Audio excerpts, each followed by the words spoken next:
Welcome back, everyone. Thanks for joining us. And special thanks to John for hosting the meetings recently. He had a conflict today, but you probably saw from his email message, that we are moving the time of these meetings to better accommodate folks in other time zones. So starting next month, we will meet at 2 p.m. Eastern Time, 7 p.m. GMT, although I think it's now BST. So check your if your clocks have sprung forward wherever you are in the world. So I've put that in the chat. We always like to start with a one-word check-in. If you're new to the group, welcome. We like to just check in with each other in the chat box. One word about your current emotional experience.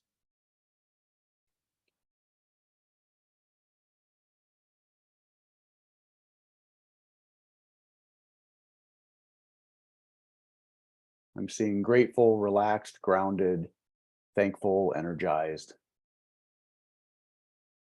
Oh, somebody's dealing with an illness. I'm so sorry about that. Hope a quick recovery. Harried, quiet, at ease, 2 words. I guess that's okay. We won't police it too closely. Curious.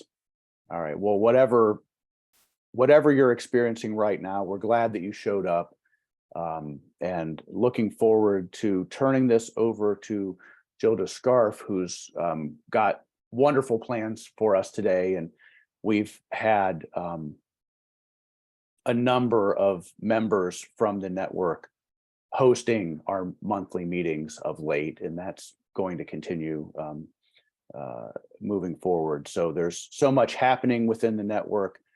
I will probably have some updates next month to share.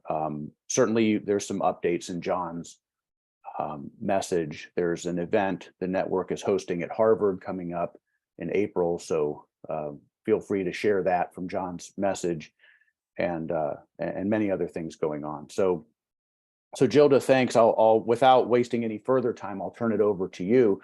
And I was listening to the podcast episode that you did with John and Nick, and just wonderful work that you're doing. And so looking forward to hearing from you, and you know, as always, we want to help people connect with the work that we're all doing. So this is a great opportunity. But check out John and Nick's podcast, Flourish FM, as well.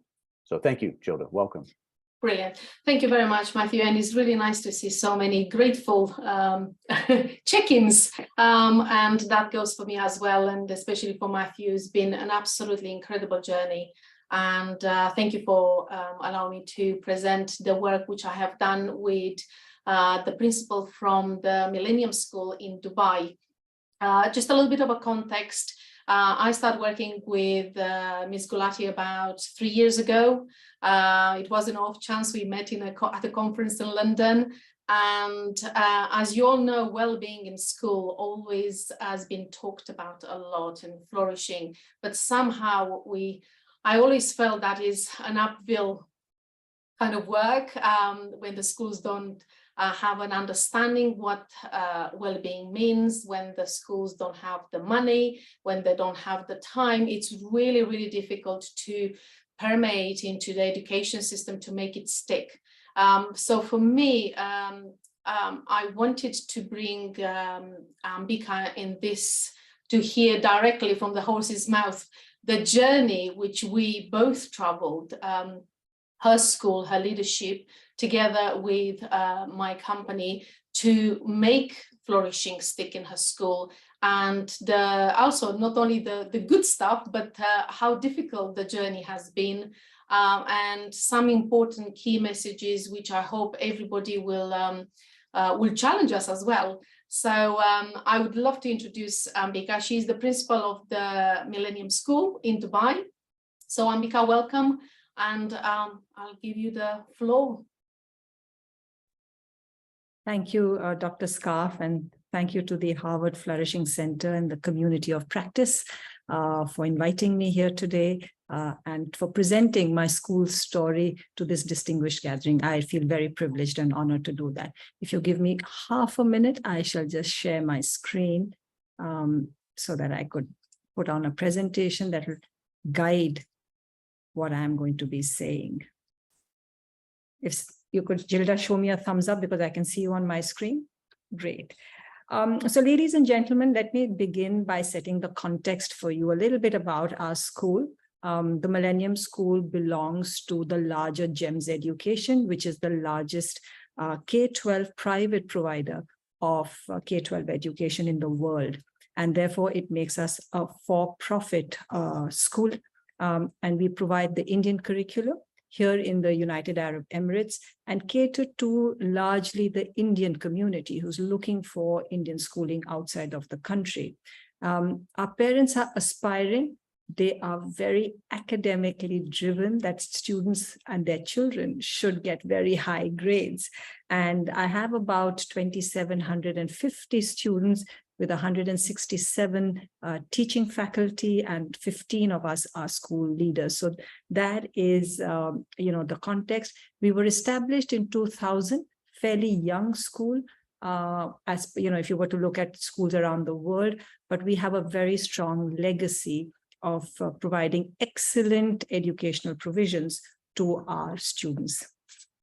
So the question arises, why well-being? And I'd like to start by sharing the perspective of our regulator, that is the Knowledge and Human Development Authority of Dubai. And this started in about 2017 when they started what is called the Dubai Student Wellbeing Census for schools. And when I engaged with the head of KHDA, Dr. Abdullah Al-Karam, he said that they were seeing in Dubai a lot of anxiety, lack of confidence for students and young people. And they were expecting, therefore, the cost to the government to actually increase because of this issue. And the government felt that by giving the schools the data set, they would empower schools then to make the necessary interventions to be able to take on well-being at the school level. Also, they had engagement with parents, and parents felt that the most significant contribution of schools needed to be well-being. So that allowed us to get some data in our hands to take this journey forward, told us what our children were really feeling and what they were looking for, and we took our journey forward. TMS, it's been a journey since then, and that's also the year I joined the school in 2017. And we looked at various frameworks from around the world to see what would work for our well-being journey. And we drew largely from the New South Wales Australian framework. And I'll tell you why, because when we read there were two words that were very, very meaningful for us. Most mental health programs or, look at social emotional learning. And at best, they would look at physical, where you talk about sleep and nutrition. But in this particular framework, they also spoke about spiritual and cognitive well-being. And it drew our attention. And as a team, we paused to think as to why perhaps would they really look at this. And we realized that we had to put programs in place for cognitive well-being to begin with, because children spend 80% of their time in classrooms. And if they are not engaged, and if they don't feel challenged and supported adequately in a classroom, then there is no well-being for them in school. So that was an important pillar for us. And that's why it's central. If you see in our tree of flourishing, it sits right in the middle of all the 5 pillars that we have at school. And the second one was that we were very keen to introduce spiritual well-being for them. Nothing to do with religion, but definitely programs in the school that would help build spirituality for our students. So we started with what is called, in fact, in 2017, we introduced what is called the value of the month.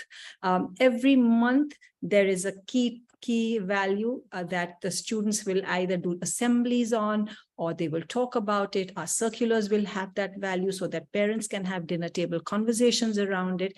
And after 5 years, in fact, just last week, we have finalized a new set of values because we reviewed it and felt that there needed to be an upgradation of these values. So for example, initially our academic session starts in April, and we had the value of building bridges and making friends.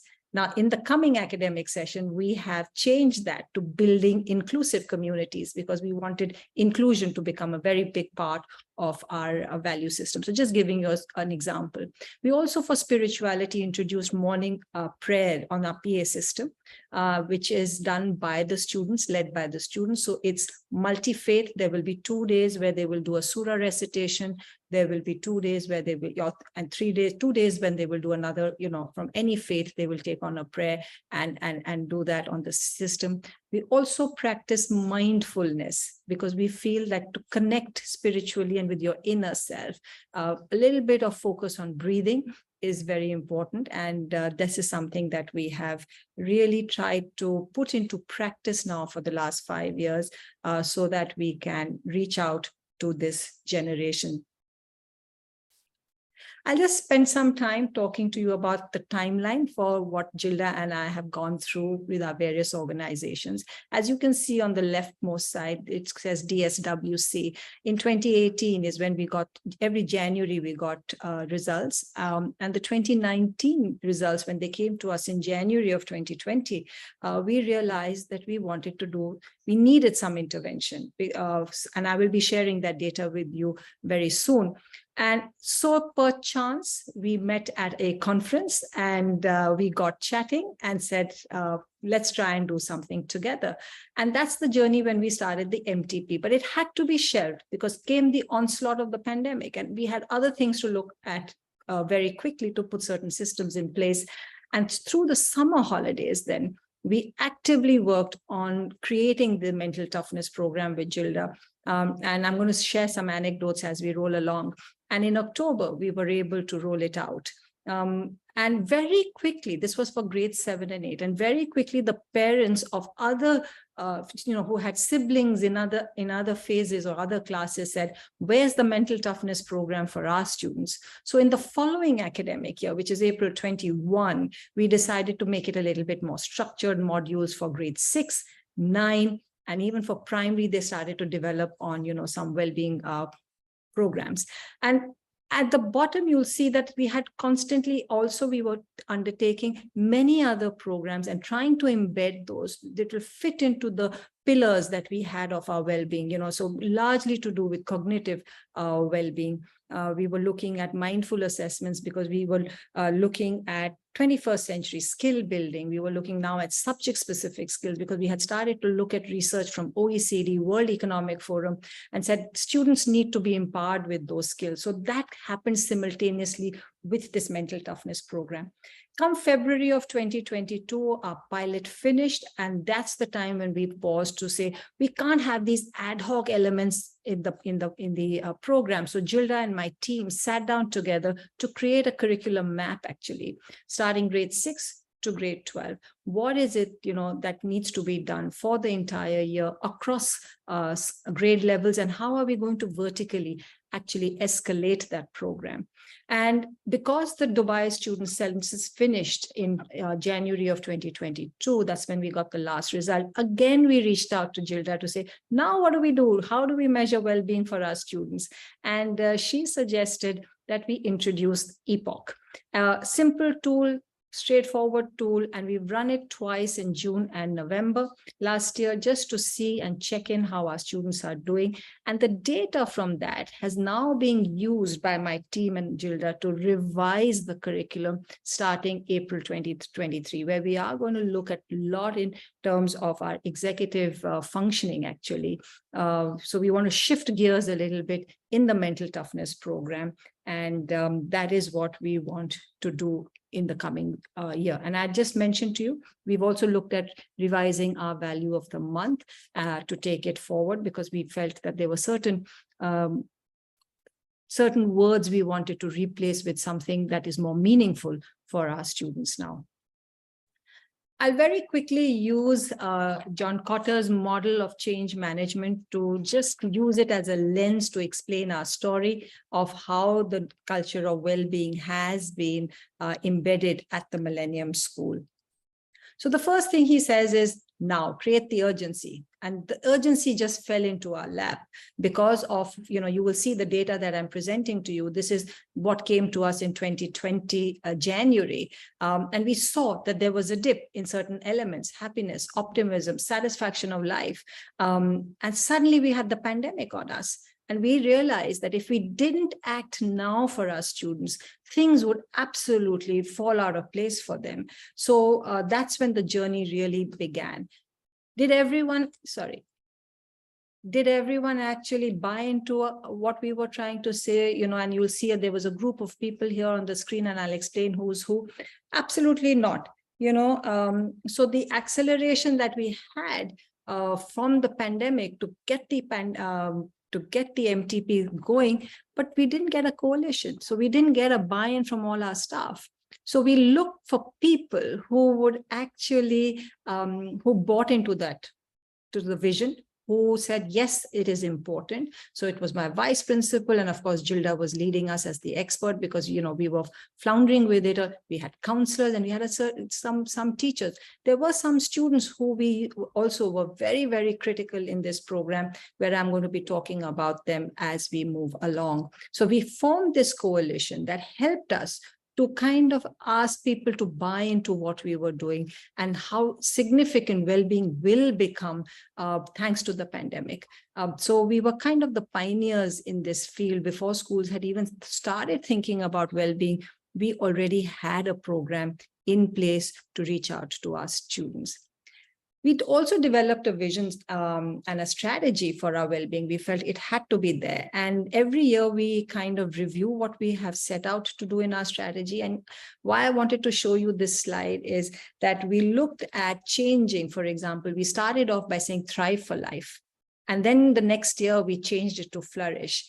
Because we felt that, we had done some work, research, and we felt thrive is very, what should I say, goal-specific, accomplishment-driven. We felt it was a little materialistic. I'm not sure if that's the right word to use, but, and flourish had a lot more deeper meaning because we were looking for purpose for life. And it was about young people's emotions and positive emotions. And we felt the word suited TMS's ethos a lot more, and it aligned to our value systems at school a little bit more. So the point I want to make is that every year we visit our strategy. In fact, my team has just submitted the strategy yesterday. So Gilda, I'll be sharing that with you for your review for the coming year. So that's how we functioned. And then we had to communicate this vision, and we realized we made some errors on it because we felt that, just communicating the vision once to the parents, getting Gilda to talk to the parents once, explaining the program would do the trick. But we soon realized, no, we had to keep communicating, telling parents, telling the students, telling members of the faculty how important well-being is and how it needs to become a part and parcel of our everyday language and what we do. And we were supported, luckily, with our school's motto, which you see at the bottom of the screen, which is "We choose to care." So we, as leaders, we were very quickly able to tie in how the school's motto is the roots to the flourish for life that we were looking for to get. And, so therefore every child would flourish at the Millennium School. So this is where the communication came in, where we learned through our follies of not communicating enough. I'd like to pause here and spend a few minutes on this particular slide because I have some interesting anecdotes to share here. Because when we started with our cognitive well-being journey, we introduced what is called flipped learning. We soon realized that teachers kind of, didn't have an idea about what flipped was. We were looking at more student-led learning as flipped learning. So we had to hold a lot of professional development workshops for them and then share it through PLCs. Through, what you see on the top of the slide is a professional learning community where they are sitting and working out a flipped learning and how that would look like. We also developed open channels of communication because if we are initiating anything new, there's bound to be failure.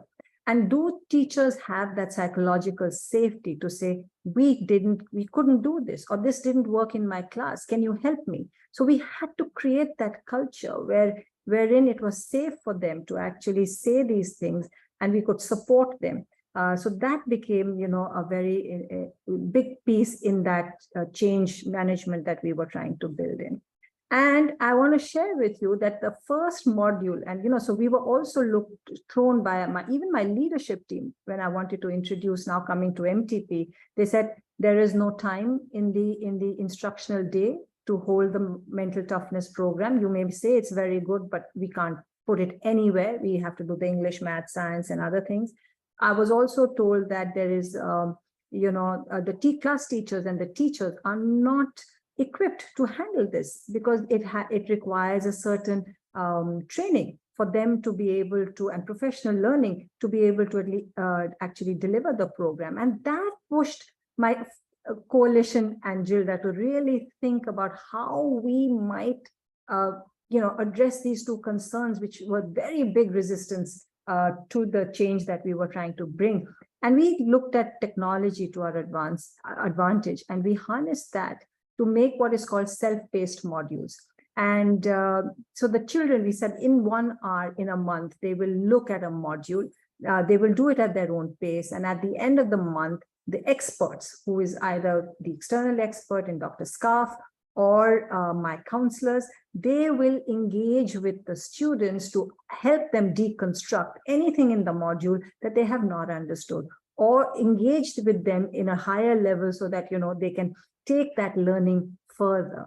And let me tell you that the first module that Gilda sent us, we ran it past through two or three of our pilot students to say, how does that look and how does it work for you? And they came back saying, the video is too simple.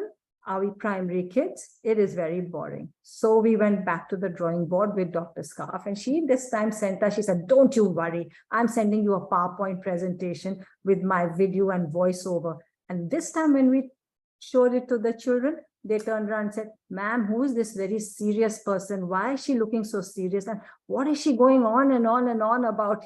Can you please? So I got the message and I said, all right, now we need to roll up our sleeves. We need to marry the expert who knows the content with the expert who's the school who knows the pedagogy. And we went back to the drawing board and we said, we can't leave it only to Gilda. Come on, Gilda, you share your content. We are going to tell you how we are going to be actually administering it and how it needs to change into pedagogy. And version 3, the kids gave us a thumbs up to say, this is what we like. And we'd really like to do this more and more. So if you see on the screen, this is what it looked like. We looked at Nearpod. We took Nearpod because it was engaging for the middle schoolers. Teachers were able, our counselors were able to see what is the participation rate. They could then, nudge students slowly and surely to ensure that, they do the modules if they hadn't done them.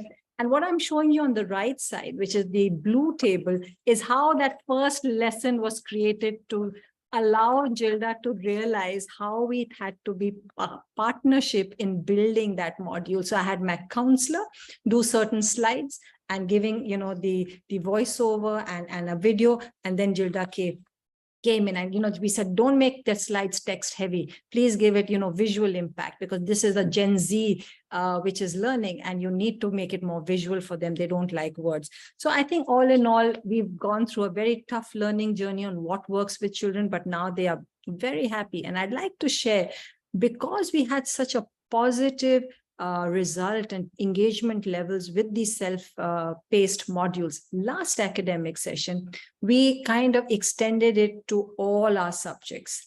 And I've just got my student survey and the results. I have an 82% students who have given a thumbs up to self-paced learning at school.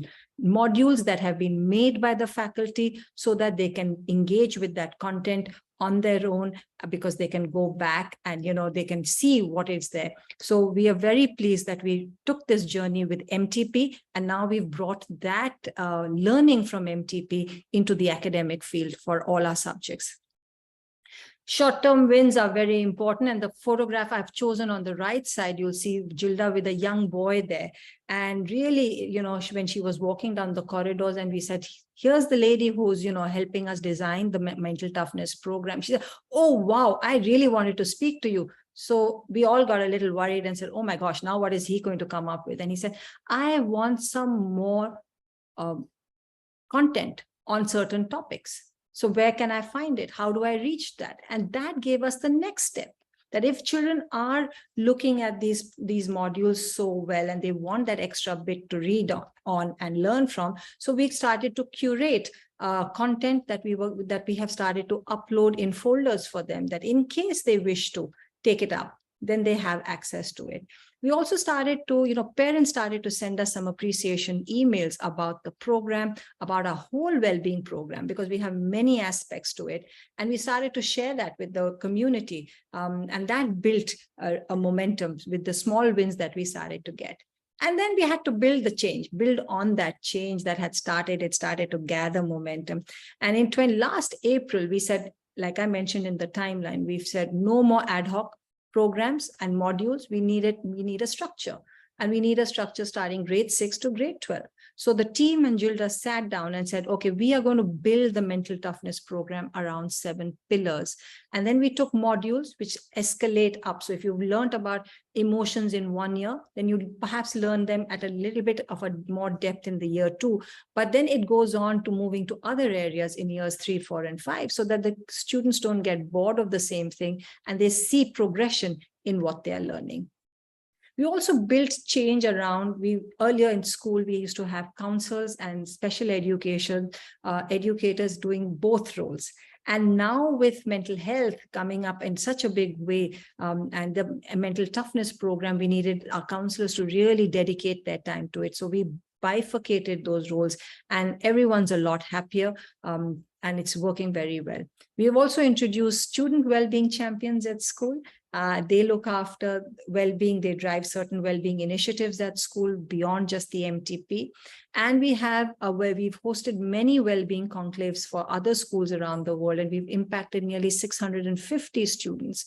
And these have been student-led conclaves. They have created well-being journals. For example, they've said, what does open-mindedness mean? What does tolerance mean? What does grit mean? And what could be the strategies that we can use as 17-year-olds so that, if we want to build this. And we've compiled that and shared it with all participating schools. I'd also like to spend a little bit of time on this particular initiative of the school, because this is what was started by my senior school students. They have now decided, they said, in order to their contribution towards well-being is that they have adopted a class. So each one in my highest grade takes on the primary school, the middle school, even grades 9 and 10. And once a week, they have forced us to carve out 20 minutes is all we've carved out for them. But they visit their class every week to discuss any topic. Those topics could either be provided by us, like, for example, we asked them to speak on head and heart 360-degree growth. When we introduced that concept in the school, we thought children would be the best way to talk about it. To the juniors, telling them, can you talk to us about strategies for coping with exam stress? To them themselves, the seniors saying, okay, we need to be more conscious about Diwali. So we want to environmentally, we want to do it on an environmentally conscious Diwali. So everybody has a say in what these topics are going to be. And this is one of our signature programs. In fact, the day we take it away, our juniors come at my door and they're fighting with me to say, why did you not allow the senior school students to visit our classrooms today? Because they are just this is such an impactful program. And it's their takeaways from both sides. The seniors learn, and there's learning for the juniors in this. And then we had parents come in to say, all right, you're doing all this with the students. Can you help us also? And we've started now sharing what we call a weekend sharing for parents. So it's parental tips, but with a well-being twist to it. So we've done things like visualization. We've said, why don't you send some nice notes to your children in lunch boxes, plan their examination schedule, do activities with them. And every weekend, my counselor sends one tip to the parents, just maybe 1 slide, max 2 slides for them to engage with. This photograph that you see is my absolutely wonderful faculty. And this faculty, we do some staff well-being days with them twice in a year. We celebrate 3 festivals across. One is Eid, one is Christmas, and the other one being Diwali. And we have a team of people across, not just my teaching faculty, but also from my support staff, from my administrative staff. They call themselves the joy radiators. And they are the ones who create the joy in the staff over these functions and ensure that they, engage deeply with those activities. And to make it stick, according to Kotter's last bit, is how do you really make that initiative stick? It's taken us 5 years, but I would say it started to stick last year, is because it's a priority in our school improvement plan. One of my key priorities for the last 2 years has been well-being. What are we doing? It's on the drawing board. We report on it to our local advisory board, which is our governors. We report about it to our parent community. We are intentional about well-being at schools. We hold ourselves accountable. We take parent feedback very seriously. They rate us on how important well-being is to them and how they perceive the school is working against that importance. If I were to just leave the story here, then it would just be a story. And I would like to share with you some evidence which actually helps to corroborate our story with some data sets that we have, and evidence that we have gathered through our journey with the Mental Toughness program and our well-being. So if you remember, I showed you these slides up till 2019 from the Dubai Student Wellbeing Census for us. And here comes 2020, which is just at the onset of the pandemic. And you see that we were very happy to see how our social emotional parameters and indicators in the census actually went up, because we were only looking at the green bars and the red bars had reduced. So we were very pleased to see that, this program was making a difference very quickly to our school community. But come 2021, there were certain parameters, if you see on the left side of your screen, actually went down. And there were some, like resilience, which showed a marginal improvement, or calmness showed a marginal improvement. And it got us wondering. We actually felt that perhaps, we hadn't done enough on the well-being piece. So we started to speak with a lot of our students to understand what was going on and why was the data saying what it was saying.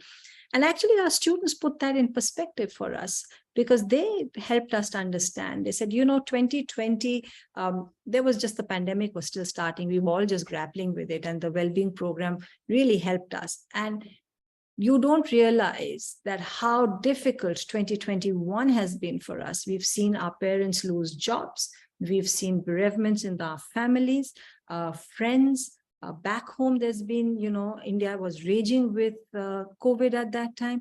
And they said, if you hadn't put all your measures in place that you have, you would have seen a far bigger dip than you see actually on those well-being parameters. So our students actually helped us to deconstruct what we were seeing, and something that we couldn't think of. So we were very happy that at least they appreciated the measures that had been put in by the school and which were helping them to navigate through that very difficult period of their life. We've taken feedback from our students just to understand operationally how MTP is doing. Is it easy to access on Nearpod, because that was the technology platform we were using? Do they find enough time to complete the lessons? And you will see that, between June and November, there is an upswing in some. And we also said, are the MTP topics relevant? Is MTP trying to bring a positive change in you? Do you see that influence coming into you? And we're on that journey, but we see that it is positively impacting our students. This particular slide has been taken from the longitudinal study that Gilda has undertaken in our school with a control group to see whether the MTP on the group of students that she was working with has led to impact. And we were happy to see that the TMS students improved their well-being over the longitudinal study, and they had very strong relationships compared to the control group that she had. And student strong relationships, the strength of relationships with the adult world, especially with school adults, is very strong at our school. We see that consistently, whether it's the Dubai Student Wellbeing Census or what we do as PASS, which is the pupils' attitude towards school and self. Again, our relationships and connectedness with school comes out to be very strong. And that's because of the culture of care that we are trying to build in the school. Engagement is something that, though the report says that, it is better than the control group, that is an area that we still have work to do on. And that is what our next steps are in our well-being journey. And I shall show you why. Because the 2 epoch cycles that we have run, you will see that whilst there is an improvement on almost always across all parameters, but the engagement is quite low. And we really do want to now focus on this engagement piece with Gilda, and we've been talking to her as to how do we shift the needle on that. And this year, when we are revising the curriculum, we are really talking about seeing how we bring in executive functioning and how those skills might then lead to better engagement in the classroom, and how that can be linked to their well-being. So this is the agenda for this coming year. And what you will see is that our MTP and our well-being program is not static, it's dynamic. We constantly use data to drive the decisions that we are taking. Also, we use the data to validate what is working for us. So it's a two-way process in the school in terms of what we are doing. And it's an evolving program. I don't think we can ever say we've arrived. The road to excellence never ends. So we just have to continue and, make this a journey for our students. I'd just like to end in a couple of slides to share with you what our inspector, we just had a school inspection. Care and support was judged as outstanding after 11 years of inspection for the first time on all throughout the school. So we were very pleased. Well-being was rated at the highest level in the inspection framework. So we were very pleased with the outcome. It validates what we are doing. And we've also been shortlisted for certain awards as finalists globally, all for our well-being program. And we've been accredited by an organization called Optimus Education in the UK for our well-being program. This is something that I do personally, and I thought I would like to share it with the Flourishing group. Every morning, affirmations, every night, gratitude. I think it keeps me grounded. And that is why, since it's evening in Dubai and you asked that, how are you feeling when you were checking in? My answer was that I'm grateful for the day and for being given this opportunity. And at school, this is what we believe, that the roots have to be that of well-being. Learning cannot happen at school if children don't feel safe, secure, protected, and their well-being is really looked after. Only then can learning happen, and then comes bloom. And we have now started to really build that culture of well-being in our school, that it's everyone's priority. We even work with our support staff, which are the bus guardians and the bus drivers, on how they need to talk to children, how they need to address their concerns, so that, it really is a whole community where we are building a nurturing environment for our students. And with that, I come to the end of our journey at the Millennium School. Anyone visiting Dubai, we'd be very happy that you visit us. Thank you for this. Thank you, Ambika. This has been wonderful. I just want to add not only my thanks for presenting today, but Ambika's tenacity to not give up. It's been really hard, although I'm around, my program is in around 87 schools globally. No school is the same. And what I've learned with Ambika has been invaluable, because like she explained to you all at the beginning, when I went in, I thought, oh, I know all about things, but how you transfer research into practice is a very different thing, especially culturally. Going into a Indian curriculum school led by an Indian community and in an Arabic country, it hasn't been an easy journey, but I am incredibly grateful for sticking with it and continuously working at it. And one thing which I would like to highlight, at the beginning of the pandemic, we were getting a little bit, well, definitely I was getting a bit stressed of how we're going to put the program together. And I realized that using technology in the right way has been actually a blessing, because kids have started taking accountability for their own well-being. So it's not the parents or the teachers telling you, this is how you should recognize your emotion, this is what you should do. It's them now driving that narrative, saying, that's how I feel now. This is not permanent, this is temporary. So even the language, when I walk in that school, I'm absolutely full of gratitude and happiness, because there is not that one child who will not stop me. And he said, "Ma'am, you have arrived." And it's not about me, it's just about that thirst of wanting to be better, to show up in the world in a better way, not only as a global citizen, but as people. And for me, that has been an incredible journey. And that's why I wanted Ambika to share this, because it hasn't been easy. And I have learned tremendously from her. So we would really very much appreciate if anybody has any questions to put to Ambika. Any challenges will be much appreciated as well.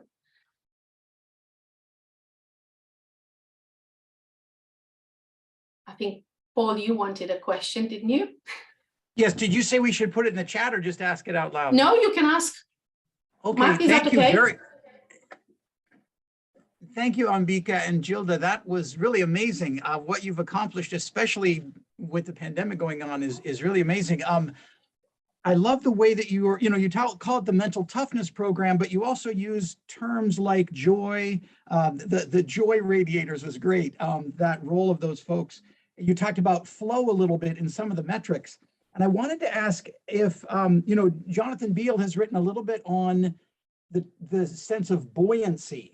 Resilience is talked about a lot, and resilience seems like it's, from the downward trying to keep your head above water, whereas buoyancy is almost a lightheartedness. And I wanted to see if that's something that has come up at all, that as these students bloom later on and they start giving back to the younger grades, it's beautiful what you're doing. Is that a sense of buoyancy maybe something that could help?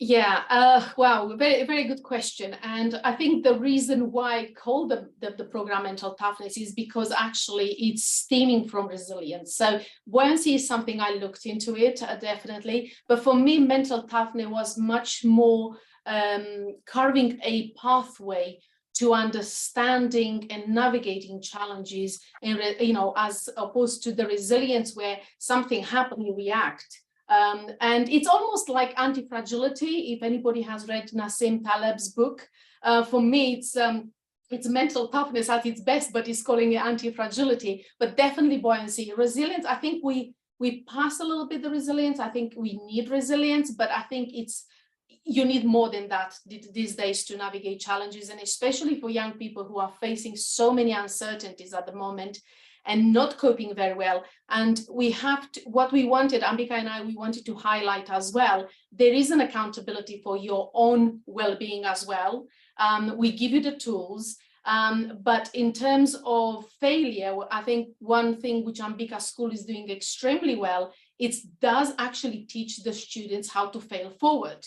So they're not scared of it. The stress of the exam has reduced. The parents, as we all know, certain cultures, including my own in Romania, it's very, very in the Chinese culture and Indian, not to be, isolate other cultures, but there is culturally a drive towards academic excellence at all costs.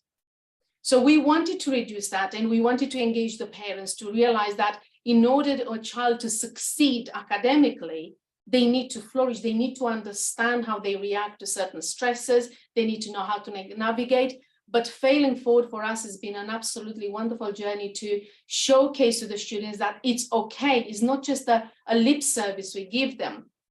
It is something you can learn, and it's not finite. It is not the end of the world. And by that, they have improved not only their resilience, but hearing a 12-year-old child, young person talking about, I'm mentally tough. Mental toughness for me, it's important. And they know the difference between resilience and mental toughness. They know the myths about mental toughness. So that's been an incredible journey. And go back to you, Paul, definitely buoyancy is something which I looked into it, the same like with flow. So there are mental toughness has got a really kind of overall, we brought lots of domains, including self-efficacy, commitment, flow, and I will be looking more into the buoyancy, which research is coming up a little bit more now. I hope that answers your question. Thank you very much. Way. Yes. Thank you. Anyone else? Brandon? You've got your hand up. Yeah, thank you. Yeah, Ambika, that was really fantastic. Gilda as well, really delighted to hear about all the fantastic work y'all are doing. I threw a question in the chat. I actually grew up in Dubai, went to high school at one of the institutions associated with your massive GEMS portfolio. So I'm curious about, again, this is the question about the link between, I suppose, flourishing and well-being, right? So there's psychological well-being, but then there's a question of what it means to genuinely flourish in a context where, particularly for Indians in the Gulf, you're experiencing a lot of stresses because your status there is really precarious, right? And I know parents as well as students experience that sort of stress, particularly for those who've grown up in the Gulf, have never really felt at home in India, and then have questions about what is my future. You can't be there. You can't ever become a citizen of that context. And I wonder if you hear from students those sorts of stresses associated with the political context in a place where you can't be honest about your views on politics, right? So it raises, I think, interesting questions about what it means to flourish in that kind of environment, which I think is distinct from psychological well-being. I think you can feel good about your success at school, but I think deep down there may be some more existential questions that I wonder how that's being processed. Brendan, thank you for your question. I know I just read it in the chat. So I wonder when you were here, but things have changed in the United Arab Emirates. Policies have become more amenable to longer-term tenure staying, with visa rules becoming a lot more flexible. Yes, you're right that there will never be, or at the moment, there's no citizenship for people who have come from India. But I think the rules have become a lot easier to continue to stay. And the vision for my school really is to nurture and inspire our students to become mindful global citizens. And we draw on that a lot to help them understand that you are already global citizens because you're living in a country that you're not a citizen of. And therefore, what kind of values, attitudes, dispositions you would need, because and what we are seeing to actually flourish in the world, because you don't know, there is no sense of permanency. Even if you were to go to another country, even if you were to go back to India, you may have a job that may put you out into another city where you're not very comfortable. So what we want you to leave school with those skills that will help you to flourish wherever you are. Just to give you context, for my school now, which was in the last 6 years that I have been principal, I am seeing a definite change.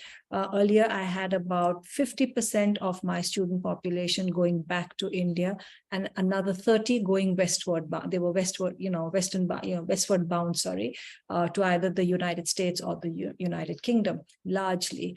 Today, because of the number of universities that have opened in the United Arab Emirates, whether it's NYU or Birmingham or other such, 30% of my students are actually staying back in the UAE to continue with their higher education. Only about 30% or 40% go back home, and those who are going to the United States and UK has come down significantly. So I think the sense of permanence, which is what your question was asking, how do they deal with this impermanence? I think students are quite well aware of, because I think we are constantly talking to them also that there is chances of you that you may need to go back or maybe move to another GCC country where a lot of parents take jobs in, let's say, Saudi or Oman or somewhere else, and they move. So that's how we deal with it. Yeah, can I just add something which Ambika was mentioning?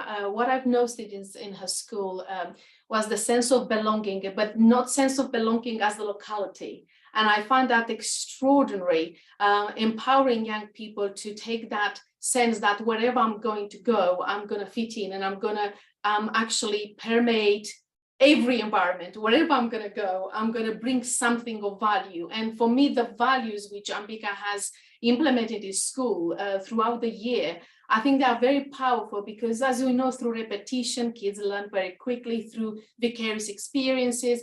And that has been something, in my experience, as I'm based in England, and all the trips I do to Dubai has opened my mind culturally about what flourishing means, especially in a place like Dubai. And I feel incredibly privileged to take the concept and actually give that kind of cultural approach, being able to see how it fits in that, and in a way make it generalized to be able to transfer it if they go back to India or to go to the States. And that's been amazing, definitely.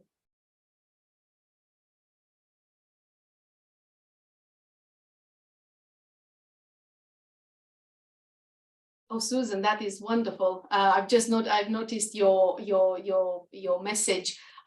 Definitely developing head and heart is something absolutely amazing in trying to bring that into flourishing as well. So I think more and more schools are trying to bring arts into school in a very different way, not very curriculum approach, really, just to kind of create that flourishing society and the ability to express themselves in the best possible way. Thank you.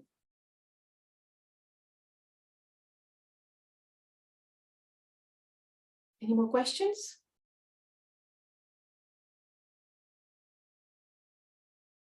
Well, thank you so much. This has been wonderful to be able to present the work for the last 3.5 years.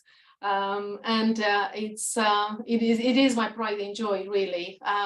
Despite all the other schools have brought so much to my work and to my research, but I think Ambika School, I feel like, is the beacon of light to know that if a leadership truly wants to create change, truly invest in what actually well-being means, they will work consistently throughout, and they will always explore. It will never be linear, and nothing is linear in what we do in the school. We're continuously evolving and changing, because all the students which come in the school, every year is somebody's different.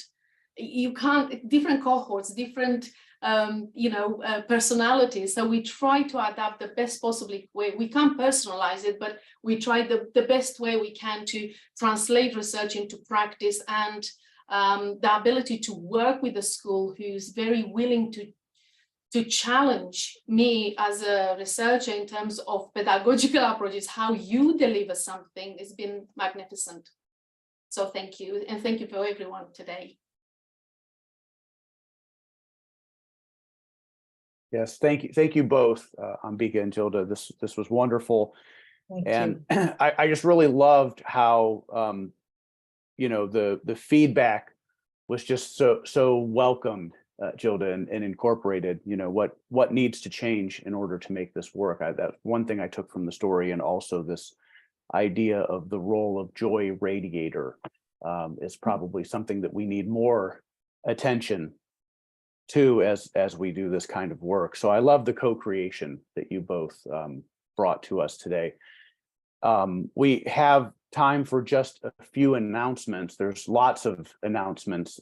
Christina Hinton kindly put into the chat box the link for the event, the in-person event at Harvard, Entrepreneurship and Flourishing Workshop. And in addition, so that's on April 3rd. And in addition, there's the Education for Flourishing Conference at St. Louis University on April 29th. I will put that into the chat box as well. There are several other initiatives being developed right now. And Gilda, I don't know if you want to talk about the Flourishing for Families interest group Yes, at the end? I had quite a few researchers who reached out to me in terms of bringing flourishing for parents as a community or interest group. And I think it's really important to see that anything we do in terms of flourishing, in education especially, it's got to be a triad. You know, you have teachers, you have students, but we have parents and families who at times, you know, being a parent as well, you can be a little bit isolated, and sometimes you struggle to know how to cope or how to support best your children. So on every Thursday, the last Thursday of every month, I will host a interest group. So if you'd like to join, I will put my email address into the chat. Please reach out to me, and we will have the first one on the 27th of April. Thank you. Yeah, I'm glad that's moving forward. There have been people in our network from the beginning who've wanted a group on this, and we just hadn't had the critical mass or the leadership up until now. So I'm really glad. It's really been 4 years of interest that's finally coming to fruition. So thank you, and thank you, Brandon, also for noting the Beauty at Work event in Washington, D.C. on May 26th and 27th. There are several events associated with the Inner Development Goals group that were mentioned in John's email, and probably some other announcements as well. But if anyone in the last 2 minutes would like to speak to any of the events that are on the horizon, I know Christina is with us, and Christine also. Brandon, whatever you'd like to offer here at the end on any of these events. Well, let me throw in a quick plug for our event. Thanks, Matt. May 26, 27, Memorial Day. If anyone wants to come to Washington, D.C., it's really beautiful then.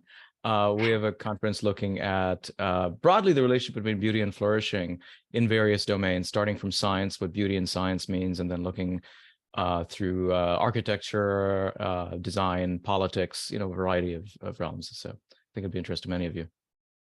Wonderful. Thank you. And thank you so much, Matt. Thank you, Gilda. And I'm Ambika. So the Education for Flourishing Conference, I just put the link in the chat. It will, and all of the information is there, so I don't want to spend time going over it. But if you want to click the chat, it's going to be similar to what we just heard. We're going to highlight different schools that we've been working with, and hear some personal stories about flourishing in K-12 schools. Thank you. Great. Thank you, Matt.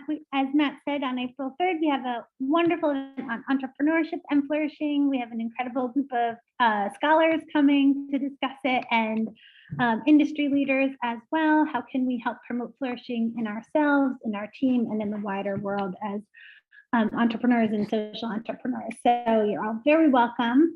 We would love to see you there. Great. Thanks to you all. We are at the hour. If anyone is interested in starting a new interest group, reach out to John Beal. We have now more than 10 active groups, and there's always room for a topic that's not being covered adequately in one of those groups to be to form another interest group. So I'm so glad that I've had some schedule conflicts and missed a few of our meetings, but glad to be back and looking forward to our next one. And please do note the new time moving forward, which will help accommodate folks from other time zones who have been interested but have found it difficult to join us. So hopefully this won't be too much of a burden for those of us who are used to a certain time for all these years. But we do want to be more inclusive, and we can think about having 2 meetings a month at some point if there's enough interest, and then that would cover different time zones as well. So thank you all. So glad to be with you. And again, Gilda and Ambika, this was just wonderful and energizing and inspiring as I head into the rest of my day today. So thank you. Thank you, everyone. Have a wonderful day. Thank you. Thank you. Thank you, everyone. Thank you. Thanks.